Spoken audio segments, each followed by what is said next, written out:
કોંગ્રેસના પ્રદેશ અધ્યક્ષ શક્તિસિંહ ગોહિલનું નિવેદન સામે આવ્યું, જેમાં તેમણે જણાવ્યું કે લોકોના આશીર્વાદથી વર્ષો સુધી સત્તા મળી છે, સત્તા પરથી દૂર થયા તો વિપક્ષની સારી ભૂમિકા ભજવી છે।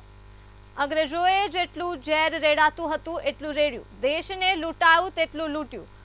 આવી ખરાબ સ્થિતિમાં કોંગ્રેસને સત્તા મળી ત્યારે કોઈને પણ દોષ દીધા વગર દેશને આગળ વધાર્યો, વિકાસ કર્યો। ભાજપે રાહુલ ગાંધી પાકિસ્તાન જેવા મુદ્દાથી ડરવાની લોકોમાં મત માંગ્યા છે। કોંગ્રેસના બૂથ લેવલે કોઈ કચાશ રહી ગઈ છે, જે આગામી સમયમાં ન રહે તે માટે કાર્યકર્તાઓ સાથે સંવાદ યોજાયો હતો। કૃષ્ણકુમાર સિંહ સાથે જ અનેક વાતોનો ઉલ્લેખ પણ કર્યો હતો।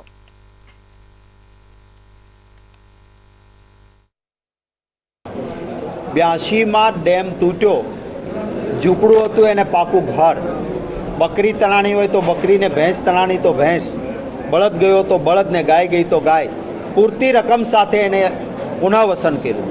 જે જમીનોનું ધોવાણ થયું હતું એ નવસાધ્ય કરવા માટે કરોડો રૂપિયા આપ્યા। બિયારણ ગયું છે બિયારણ, એટલા વાવાઝોડાઓ આવ્યા, નુકસાન ખેડૂતોને થયું, ક્યારેય સહાય નહીં।